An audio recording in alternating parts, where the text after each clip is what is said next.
아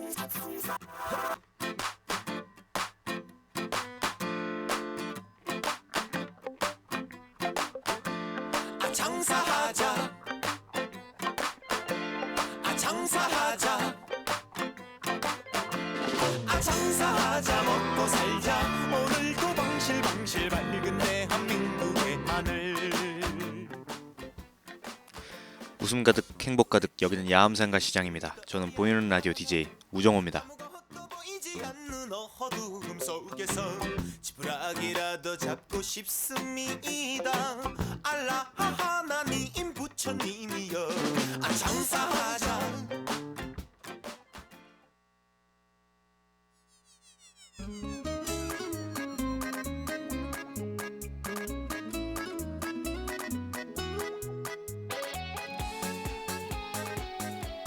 오늘 11월 16일 첫 노래로 홍진영의 사랑의 배터리 듣고 오도록 하겠습니다. 네, 오늘 11월 16일 첫 노래로 홍진영의 사랑의 배터리 듣고 왔습니다. 네. 오늘 한 지금이 점심이죠? 네, 한 저녁 정도부터 비가 쫙 내려가지고 내일까지 하루 종일 비가 온대요. 네. 그래서 오늘 혹시 저녁에 뭐 약속 있으신 분들은 우산 꼭 챙기시길 바라겠습니다. 네. 아까 방금 저도 그 집에서 잠깐 밥 먹고 왔는데 나오다가 보니까 이따가 저녁에 비 온다 그래가지고 다시 우산 챙기러 집에 갔다 왔어요. 네. 혹시 또 이제 뭐 약속 같은 거 있으시면은 우산 꼭 챙겨가지고 비 맞는 일 없으셨으면 좋겠습니다. 네. 또 이런 날 비 맞으면은 되게 추워요. 그리고 이제 감기 들기도 쉽고 그러기 때문에 옷도 따뜻하게 입고 목도 이렇게 뭐 이게 목도리라든지 뭐 스카프 같은 거 하셔가지고 감기 걸리지 않게 그러고 다니셨으면 좋겠습니다. 네. 오늘 보이는 라디오 1부에서는 건강상식. 네, 오늘 건강상식에서는 2015년 노벨 생리의학상을 받은 사람들에 대해서 잠깐 이야기하고 잠시 후 2부에서는 세계 속으로 다른 나라의 뭐 전통시장이라든지 가볼 만한 곳을 소개하는 시간인데 오늘은 바티칸 시국으로 갑니다. 네, 얼마 전에 그 검은 사제들을 보고 나서 한번 바티칸 시국에 대해서 한번 쓱 한번 해보도록 하겠습니다. 그럼 노래 한 곡 더 듣고 본격적으로 1부 시작하도록 하겠습니다. 익시의 그러니까 연락 좀 받아.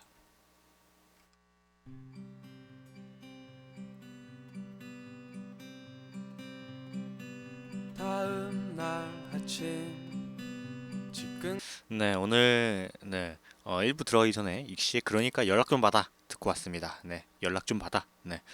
그럼 본격적으로 1부 건강상식 2015년 노벨 생리의학상에 대해서 바로 들어가도록 하겠습니다. 네, 갑자기 목이 시작하자마자 목이 있네. 올해 노벨 생리의학상은 기생충 퇴치 약물을 개발한 연구자들에게 돌아갔는데 일본 기타 사토대 오무라 사토시 명예교수와 아일랜드 출신의 미국 드류대 웰리엄 캠벨 교수는 회선사상충 증 치료제인 아버맥틴을 발견한 공로로 상을 받았습니다. 그리고 중국에서 평생 연구한 중국 전통의학 연구원인 투유유 교수는 말라리아 퇴치에 탁월한 아르테미시닌을 분리해낸 공로로 영광을 안았다고 합니다. 독립적으로 이제 진행된 연구지만 제3세계의 기생충 퇴치에 혁혁한 공을 인정받아 함께 상을 받게 됐는데 흥미로운 점은 두 약물이 모두 화학적으로 합성하는 것이 아니라 자연에서 추출한 자연 물질이라는 겁니다. 네,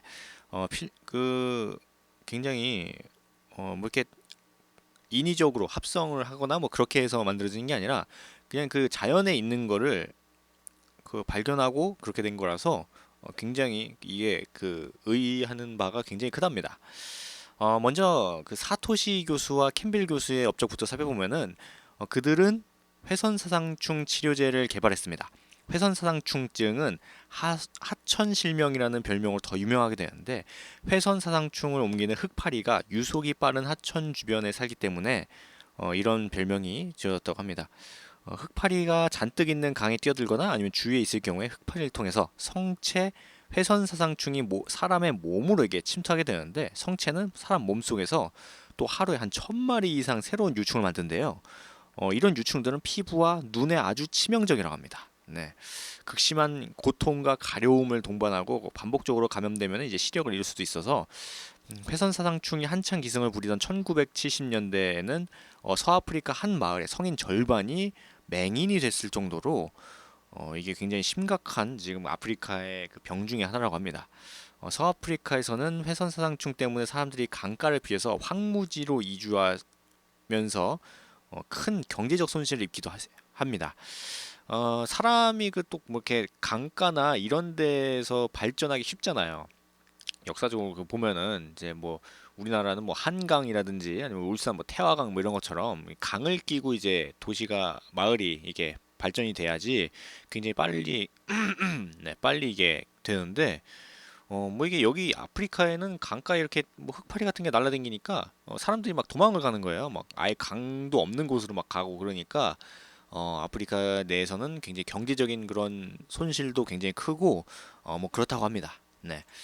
오무라 교수가 아버맥틴을 처음 발견한 것도 1970년대였는데 토양 미생물에서 항균 성분을 찾던 오무라 교수는 특히 뭐 이렇게 이름이 어려워 스트랩토미세스 속 뭐 이름이 이래 스테렙토미세스 속에 관심을 많았다고 합니다.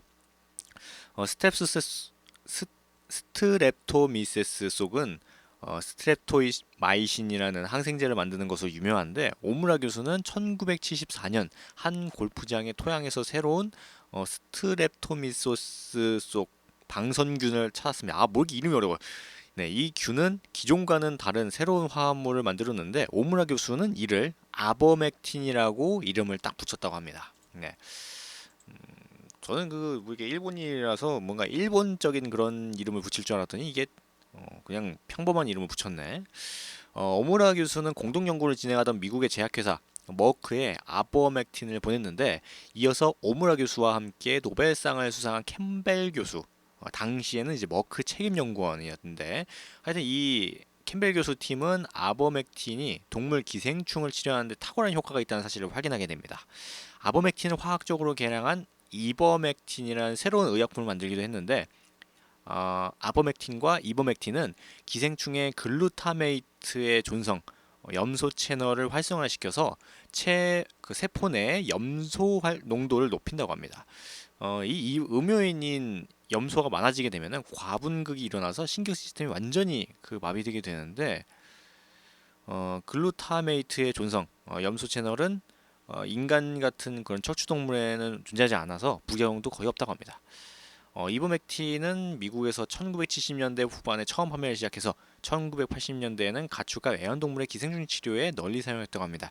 이게 뭐 이렇게 되게 어려운 말이 많죠. 무슨 글루타메이트, 뭐 이버맥, 뭐 이렇게 이름 많은데 이 오무라 교수랑 그 캠벨 교수가 짝짝꿍 해가지고 발견한 게 이 아버맥틴이랑 이버맥틴이라는 거래요. 근데 이 아버맥틴이나 이버맥틴이 어 굉장히 그 뭐라고 해야 돼 이걸 그 신경 있잖아요. 그 사람 몸에 신경이 마비되는 그런 게 있는데 그거를 굉장히 억제시켜주는 그런 거를 만들어가지고 지금 팔고 있다고 합니다. 네, 약을 만들어가지고 네, 좋은 약 만들어가지고 팔고 있다는 거예요. 이게 쉽게 말하면 그리고 이제 인간 같은 이런 척추동물 이게 등뼈 있는 척추동물 있죠. 이런 척추동물에는 부작용도 거의 없어가지고 되게 좋은 약을 만들었다고 합니다. 네, 어, 요약하면 그렇습니다. 네. 되게 어려운 말이 이렇게 많아. 네, 글루타메이트 무슨 뭐 아분메친 뭐 이상한 말이 이렇게 되게 많은데 네, 발음하기도 어렵습니다. 네. 그럼 이쯤에서 노래 듣고 오도록 하겠습니다. 발음이 어려워가지고 김경호 김현우의 사랑과 우정 사이 그리고 동희의 굿모닝 듣고 이 노벨 생리의학상 2015년 계속 이야기하도록 하겠습니다.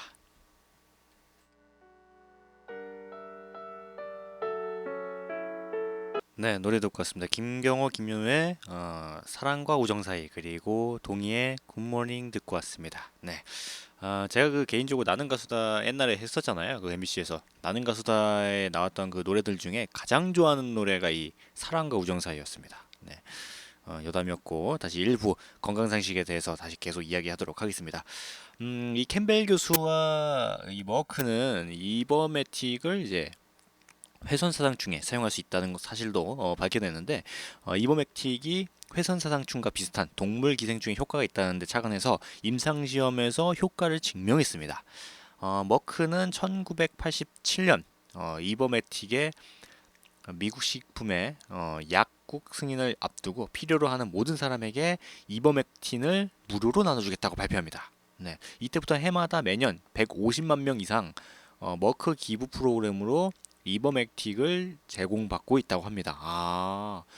야, 대단하네. 이게 사실 이게 조금 획기적인 거라서 그 아프리카에서는 아까도 말씀드렸다시피 한 마을 전체 인구 중에 반이 실명을 할 정도로 이 회선사상충이 굉장히 위험한 그런 질병인데 솔직히 이 약을 이 아프리카에다가 다 팔거나 그러면은 돈을 아주 어마어마하게 긁어모을 수가 있거든요. 근데 이 머크랑 이 캠벨 교수가 이거를 공짜로, 예, 이걸 공짜로 그냥 주겠다고 이게 발표를 하고는, 야, 이게 진짜 그 인류에 되게 도움이 되는, 네, 그런 양반인 것 같습니다. 진짜 그 인도적인 차원에서, 야, 진짜 이런 사람들한테 박수를 보내줘야 돼요. 네, 진짜 그 돈보다는 그 사람의 목숨이 더 먼저다라는 그런 걸 실천하는 사람들이 아닌가, 뭐 이런 생각을 합니다. 노벨학상 잘 줬어. 그래가지고 이 공짜로 줘가지고 회선사상충으로 인한 실명도 눈에 띄게 감소하고 있어가지고 콜롬비아를 비롯한 몇몇 국가는 회선사상충을 완전히 박멸하는 데 성공을 했습니다.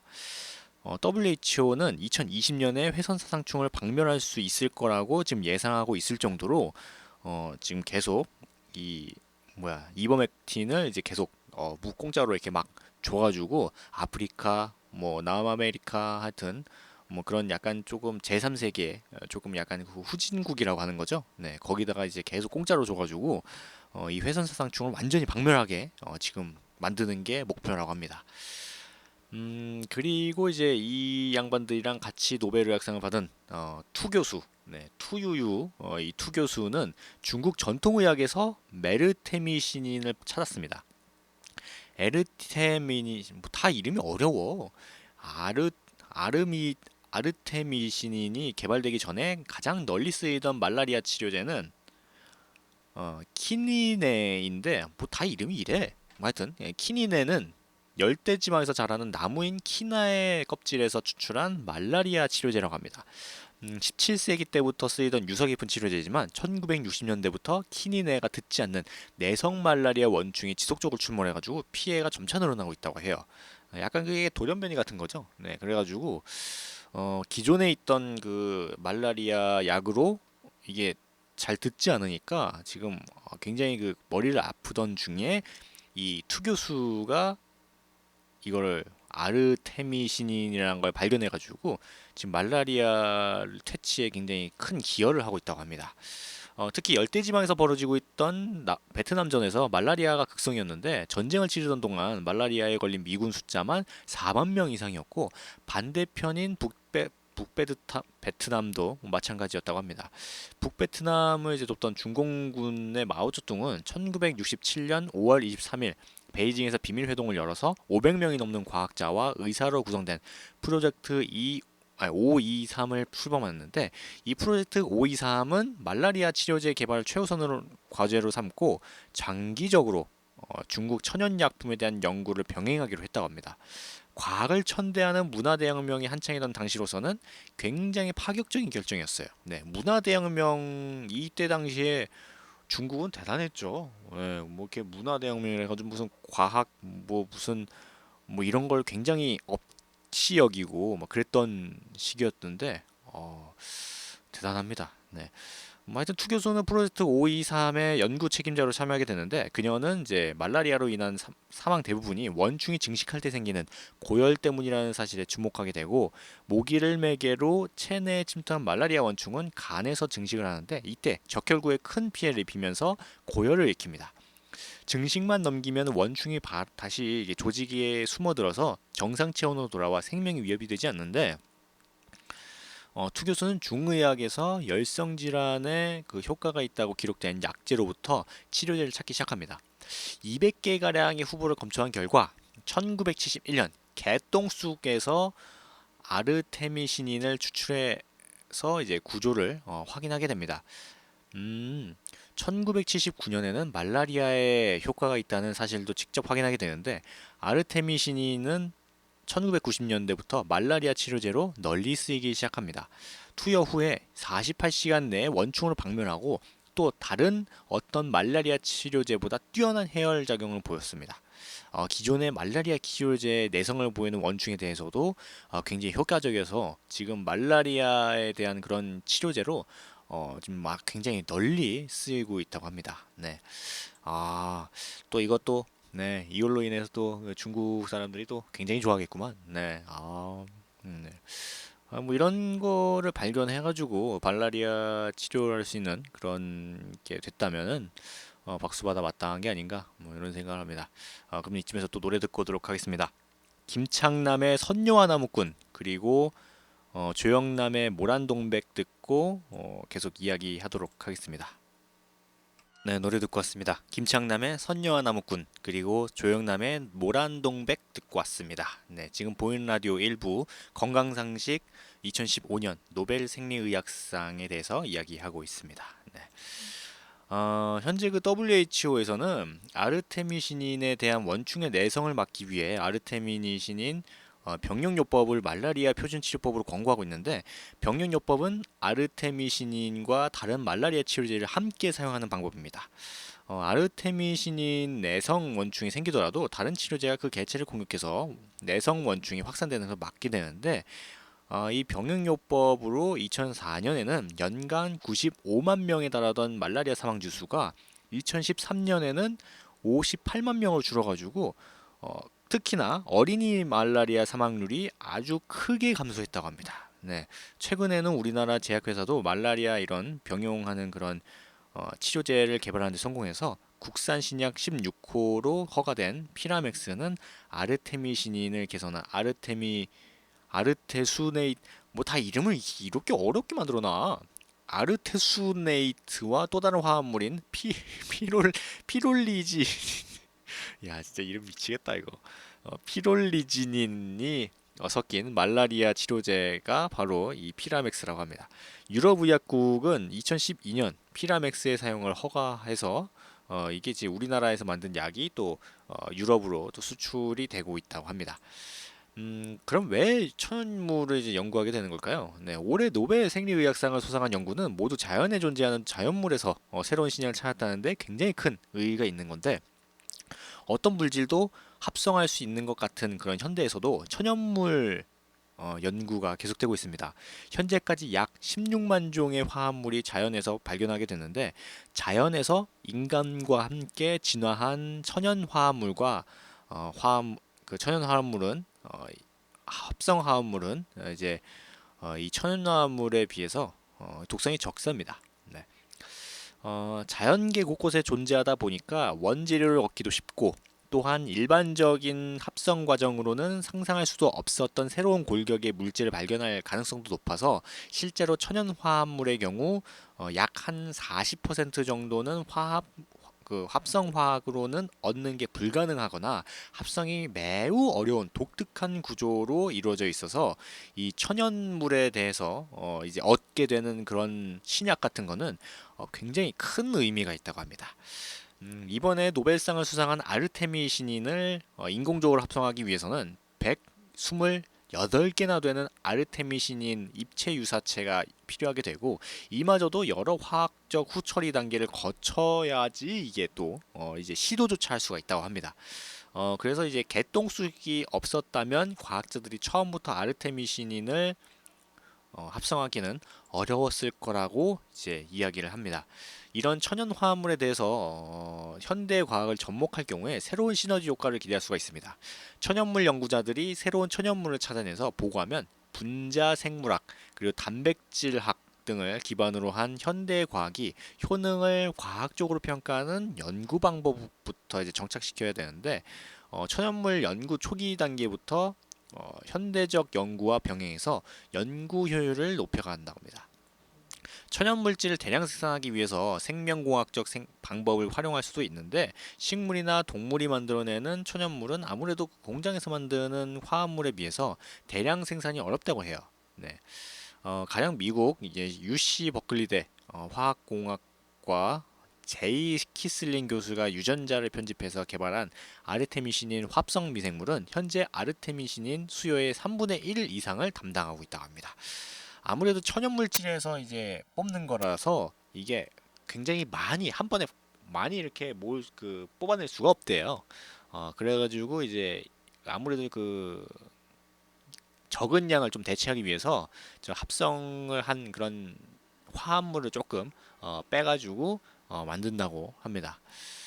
우리나라의 전통 약물 지식도 중국 못지않죠. 네, 우리나라에서도 식물을 기반으로 한 다양한 치료법이 존재하니까 이를 잘 활용해야 될 것 같습니다.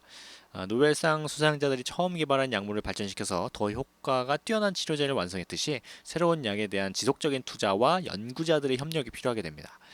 이번 노벨상 수상을 계기로 우리나라 천연물 연구에도 재능 있는 젊은 연구자들이 참여하기를 기대해보고, 그리고 언제가 될진 모르겠지만 우리나라 사람이 그 노벨 의학상을 받는 그런 날이 빨리 왔으면 좋겠습니다.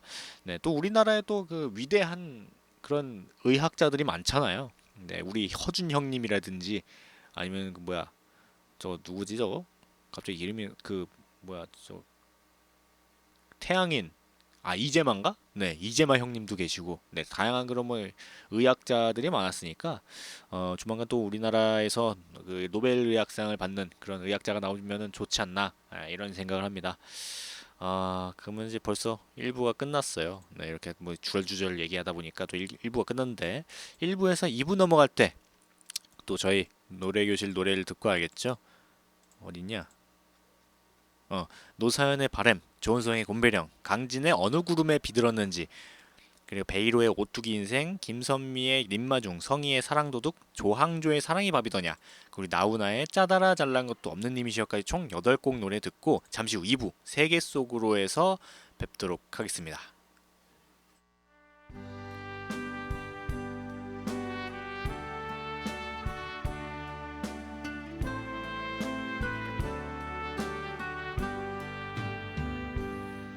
보이는 라디오 2부가 시작됐습니다. 네, 저희 1부에서 2부 넘어갈 때 저희 노래교실 노래를 듣고 왔는데 노사연의 바램, 조은성의 곰배령, 강진의 어느 구름에 비들었는지, 베이로의 오뚜기 인생, 김선미의 님마중, 성희의 사랑도둑, 그리고 어딨냐? 네, 조항조의 사랑이 밥이더냐, 그리고 나훈아의 짜다라 잘난 것도 없는 님이시여까지 총 8곡 노래 듣고 왔습니다.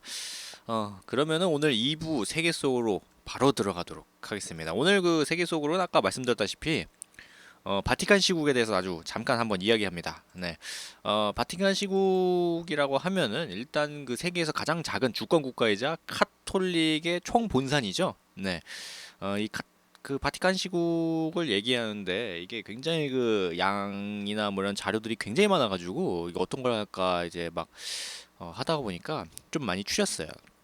언제 한번 이 바티칸 시국에 대한 뭐 2탄을 한번 준비해가지고 다시 한번 해드리겠습니다. 이게 너무 많더라고요, 이게 볼거리가. 일단 그 뉴스 같은 거에서 보면은 로마 교황이 이제 성 베드로 성당의 발코니에 서가지고 이제 막 군중들을 향해서 막 손도 흔들고 막 그런 게 있잖아요. 네, 로마 교황청이 다스리는 나라가 바로 이 바티칸입니다.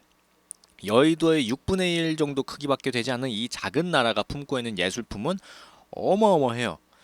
일단 베드로가 순교한 그 언덕 위엔 미켈란젤로의 천지창조, 그리고 라파엘로의 아테네 학당 등 국보급 보물들이 아주 가득합니다.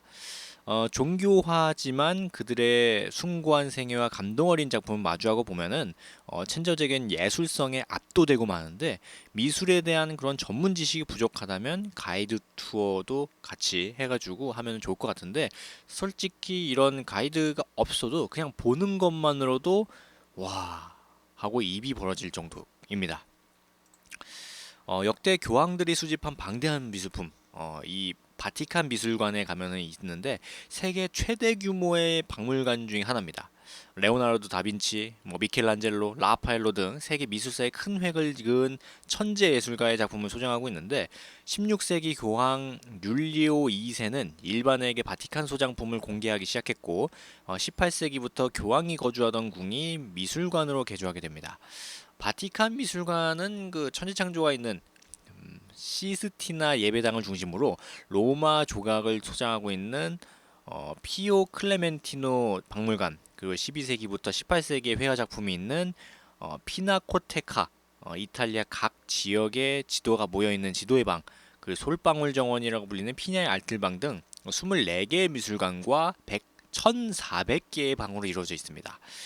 미술관을 찾는 이들 중에 10분 칼군은 시스티나 예배당으로 향하게 되는데 이유는 간단하죠. 바로 이 미켈란젤로의 천지창조를 보기 위해서입니다. 이 미켈란젤로의 천장화인 이 천지창조와 벽화 최후의 심판을 보기 위한 것.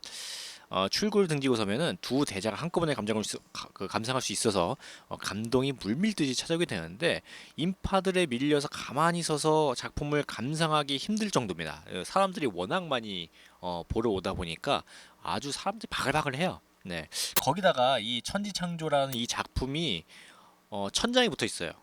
그 뭐라고 해야 되지? 그 성당 가 보신 분은 아시겠지만 성당 가면은 이렇게 양옆 뭐 위 할 것 없이 다 이게 막 예술 같이 이렇게 막 그림 같은 게 다 그려져 있어요. 네. 이 시스티나 예배당 역시 그런데 이 미켈란젤로는 참 대단한 양반이에요. 그걸 어떻게 다 이게 천장에다 그렇게 만들었는지. 이거를 여러분도 그 아시겠지만 경험해서 아시겠지만 이게 천장에 있는 거를 이제 구경하려고 목을 이렇게 들고 있으면 1분도 버티기 힘들어요. 이게 1분 동안 이게 보고 있으면 목이 굉장히 아프죠. 네. 그래서 이거를 굉장히 오랫동안은 볼 수가 없습니다. 목이 아파가지고. 뭐 하여튼 세계 최초의 독립국인 이 바티칸은 독자적인 우표를 발행하고 있는데 성 베드로 광장 한쪽에는 이제 방송 중계 차량처럼 보이는 우체국이 있습니다. 아무래도 나라가 작다 보니까 이게 우체국이라는 그런 건물이 없어요. 이게 물론 이게 그 자동차 같이 생긴 그런 우체국이 있는데 여기 가면 이제 편지를 붙일 수가 있습니다. 뭐 소중한 사람에게 바티칸 스탬프가 그 도장에 찍힌 엽서를 보내는 것도 하나의 추억이 아닌가, 네, 이런 생각을 합니다. 야, 사실 제가 그 종교에 대한 그런 그 중립성을 유지하고 있기 때문에 이 카톨릭의 본산지인 이 바티칸 시국에 대해서 이야기를 할까 말까 좀 고민하다가 그래서 그냥 오로지 그냥 그 관광이라든지 이런 측면에서만 이제 생각을 하고 바라보는 것이었던가 이런 생각을 합니다. 네. 그럼 이쯤에서 노래 듣고 오도록 하겠습니다. 어딨냐? 안드로의 사랑한다고 얘기해줘요. 그리고 유미의 별 듣고 이 바티칸 시국에 대해서 계속 이야기하도록 하겠습니다. 네, 노래 듣고 왔습니다. 안드로의 사랑한다고 얘기해줘요. 그리고 유미의 별 듣고 왔습니다. 지금 보이는 라디오 2부 세계 속으로 바티칸 시국에 대해서 이야기하고 있습니다. 네로 황제의 박해를 받았다고 전해지는 이 베드로는 당시의 공동묘지인 바티칸 언덕에 묻히게 되는데 베드로는 십자가에 거꾸로 매달려가지고 그 예수보다 더 비참한 죽음을 맞이합니다. 베드로가 묻힌 곳에 세워진 성 베드로 대성당은 324년 콘스탄티누스 황제에 의해서 착공하고 1506년 당대 최고의 예술가를 기용해서 재건축 1626년에 완성하게 됩니다. 어, 그래? 그러면 이게 되게 만드는데 오래 걸렸네, 이게. 돔 건설은 미켈란젤로, 그리고 성당 내부 조각은 베르니니가 담당하고 천재 예술가들의 합작품이라고 할 수가 있습니다. 그러니까 그 교과서에만 보던 그런 양반들 있죠? 그런 양반들이 다 모여가지고 만든 게 이 베드로 성당이에요. 네, 그리고 이제 그 베드로 성당 근처에 있는 것들도 다 이런 양반들이 만든 거고, 특히 미켈란젤로의 조각상 피에타로 유명합니다. 십자가에 못 박혀 죽음을 당하는 그 예수를 아는 그 성모 마리아의 슬픔을 잘 표현하고 있는데 경건한 곳이니까 당연히 길이가 좀 짧은 하이나 아니면은 민소매 뭐 이렇게 슬리퍼 차림은 당연히 그 안 되겠죠. 금지입니다. 못 들어가요 아예. 네, 그 거기 앞에 이렇게 근위병들이랑 이렇게 있는데 그런 양반이 좀 이 양반이 입은 게 좀 이상하다 그러면은 못 들어가게 합니다. 아예 그냥 들어갈 수도 없게 만들어요. 111m 높이의 성당 꼭대기 전망대 쿠폴라에 올라가게 되면은 바티칸을 비롯한 로마 시내 전경이 자연스럽게 시원하게 이렇게 펼쳐지게 되는데 쿠폴라까지는 551개의 원형 계단을 올라가야 됩니다. 걷는 것 자체가 십자가의 길처럼 굉장히 고행인데 체력이 조금 부족하면은 그냥 엘리베이터를 탑시다. 네, 엘리베이터도 있으니까 여기에 성베드로 대성당 앞에 있는 대규모 광장이 바로 이 성베드로 광장인데 교황 알렉산데르 7세의 명에 따라서 베르니니가 1655년부터 1667년까지 약 한 12년 정도에 걸쳐 가지고 지었습니다. 성 베드로 성당을 중심으로 양 옆에 반원형의 회랑 그 두 개가 두 팔을 활짝 벌리고 있는데 회랑에는 거대한 토스카나식 대리석 기둥인 284개가 늘어서서 웅장한 느낌을 줍니다. 기둥 꼭대기에는 베르니니의 제자들이 완성한 조각상 140개가 장식되어 있고 광장 좌우에서 대칭을 이루는 두 개의 분수도 굉장히 큰 볼거리라고 합니다. 그러니까 이 바티칸 시내에 여기 가면은 그냥 눈을 어디다 둘지 모르겠는 거예요. 그냥 다 조각상이고 막 다 그 진짜 막 그 교과서에만 볼 수 있는 그런 양반들이 만든 것들이니까 그냥 그 보면은 야, 이 감탄이 그냥 절로 나온다고 합니다. 네. 대천사 미카엘을 상징하는 성지 산탄젤로 성도 있는데 로마 제국의 황제 하드리아누스가 세운 그 원통 모양의 거대한 영묘입니다. 로마 제국이 멸망한 후에 로마 교황청의 요새로 사용하게 되는데 현재 군사박물관으로도 이용이 됩니다.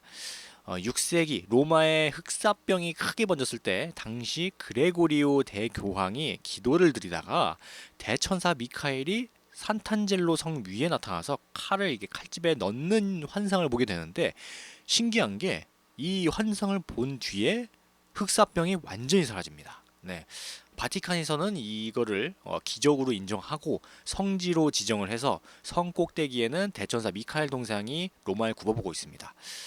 산탄젤로 성과 도심을 이루는 이 산탄젤로 다리도 한밤중에 운치를 더하게 되는데 전 진짜 죽기 전에 언제 한번 꼭 이 바티칸을 한번 꼭 갈 겁니다. 네. 제가 그 고등학교 때인가 어제였지? 하여튼 어제 그 이게 잡지인가 무슨 책을 보다가 이 바티칸 풍경을 이제 그려진 이렇게 뭐 이게 그 사진들이랑 글들을 이게 봤는데 이게 대단하더라고요, 진짜. 이게 뭐라고 해야 되지? 되게 쉽게 말하면은 그 어떤 한 그 되게 넓은 광장 같은 곳에다가 우리나라 석굴암 이런 거 있죠? 이런 게 그냥 줄지어서 그냥 쫙 있는 뭐 그런 느낌이래요, 이게. 네. 그래가지고 꼭 한번 가보고 싶습니다. 네. 그럼 또 이쯤에서 노래 듣고 오도록 하겠습니다. 어딨냐? 에즈원의 1분만이라도 그리고 빨간 의자의 눈물 벙어리 듣고 이 바티칸 시국에 대해서 이야기 계속하도록 하겠습니다.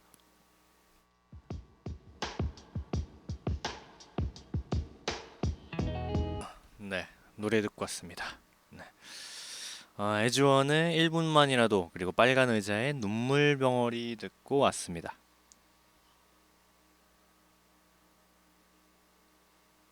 네, 깜짝 놀랐네. 네. 지금 보이는 라디오 2부 세계 속으로 바티칸 시국에 대해서 이야기하고 있습니다. 네. 그럼 이제 그 이 바티칸 시국에 대한 궁금한 거 몇 개를 또 알려드릴까요? 바티칸에 입국하려면은 여권이 필요할까요? 네. 여권에 도장을 찍는 그런 재미로 여행하는 이들에게는 굉장히 안타까운 소식인데 바티칸은 로마와 분리된 독립국이지만 여권 없이 둘러볼 수가 있습니다. 하지만 공항처럼 입국 검색대를 통과해야 이제 들어갈 수가 있는데 국제 학생증 소지자는 바티칸 입장 시 할인 혜택을 받을 수 있다고 합니다. 그러니까 뭐 들어가는데 뭐 입장료 같은 거를 이제 내고 들어가는 그런 데인가 보네요. 그렇구나. 네. 그리고 이제 또 우리들이 어디 놀러 가거나 그러면은 또 이제 사진 찍는 게 중요하잖아요. 바티칸 박물관에서는 사진 촬영이 가능할까요? 네. 바티칸 박물관에서 작품 촬영이 가능하지만 미켈란젤로의 천지창조가 있는 시스티나 예배당만은 예외입니다. 작품 보호를 위해서 정숙은 기본이고 사진 촬영도 금지되어 있습니다. 미켈란젤로의 위대한 작품을 만나기 위한 예의라고 생각해도 좋은데 하지만 전시장 밖에서 미켈란젤로 작품을 모티브로 한 여러 가지 이렇게 상품들을 판매하고 있으니까 그냥 그런 걸로 대체하는 게 좋을 것 같습니다. 네. 다른 것들은 이제 다 이제 사진을 찍어도 상관이 없긴 하는데 이 미켈란젤로 사진 같은 경우는 이제 사진을 찍을 때 셔터가 터지거나 그럴 수가 있잖아요. 그러면은 그게 터질 때마다 이 그림이나 이런 것들은 굉장히 민감해가지고 이게 막 훼손이 점점점점점 된답니다. 네, 이게 점점점점점 그래가지고 사진이나 이런 거는 못 찍게 한다고 하네요. 그리고 이제 바티칸 가면 역시 그 굉장히 멋있는 근위대가 있습니다. 이 근위대는 바로 다 모두가 스위스 용병인데 왜 스위스 용병을 이렇게 데리고 오는 걸까요? 바로 바티칸과 교황을 지키는 근위대는 100여 명의 스위스 출신 용병들로 이루어져 있는데 1572년 스페인 군대가 바티칸을 침략했을 당시 스위스 용병 189명 중 147명이 목숨을 잃으면서 교황 클레멘트 7세의 도피를 도와요. 그래서 1792년 프랑스 대혁명 때 루이 16세와 왕비를 지키기 위해 프랑스 시민군과 맞서 싸우다가 못을 당했는데 그만큼 근위대의 선발 조건은 굉장히 까다롭습니다. 19살에서 30의 그 전과가 없는 카톨릭 신자여야 되고 스위스 국적을 가진 키가 175cm 이상이어야 돼요. 네, 키가 작으면 안 됩니다. 최소한 아무리 작아도 175 이상이 돼야 됩니다. 그리고 미혼이어야 돼요. 결혼을 하면은 탈락입니다. 못 들어가요. 네. 하지만 스위스 근위대 용맹함에 어울리지 않게 제복은 약간 삐에로를 연상케 하는 만큼 이제 약간 익살스럽게 보여요. 네. 굉장히 그 이래봬도 이 제복 이 근위대의 옷을 제복을 보면은 약간 조금 우스꽝스럽게 보이긴 합니다. 다른 나라 특히 영국 이런 데 있잖아요. 이런 데 근위대 같은 경우에는 진짜 멋있어요. 누가 봐도 진짜 멋있거든요. 가장 멋있는 것 같아요. 제가 봤을 때는. 근데 이 바티칸 근위대는 약간 이게 약간 이상해요. 진짜로 무슨 피에로 같이 약간 이상하다. 혹시 뭐 기회가 되시면은 사진 같은 거 이제 검색하셔가지고 보시면은 아실 겁니다. 근데 이제 충격적인 게 이 이 디자인을 한 사람이 바로 당대 최고의 아티스트인 미켈란젤로예요.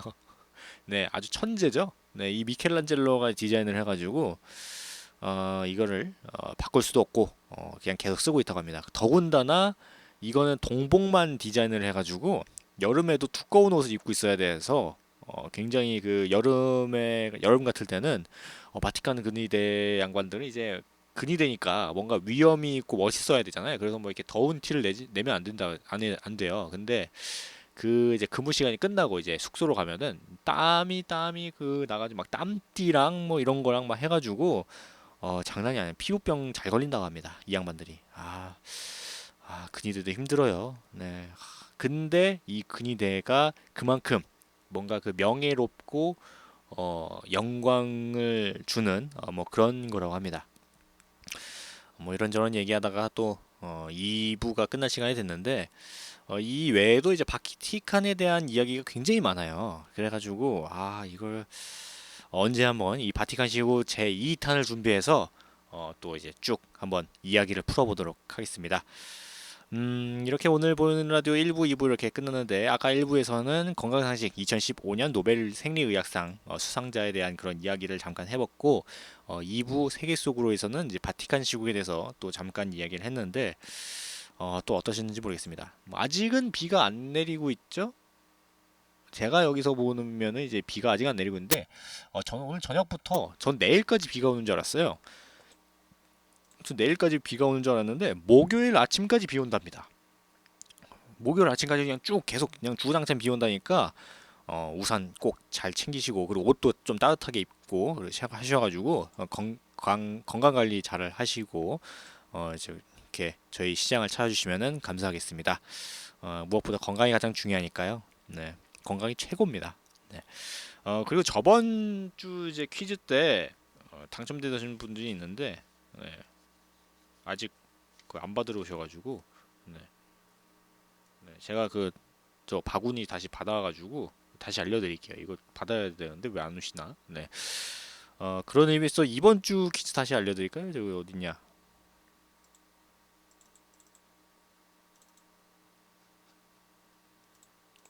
네, 여기다. 네, 이번 주 퀴즈 빵빵.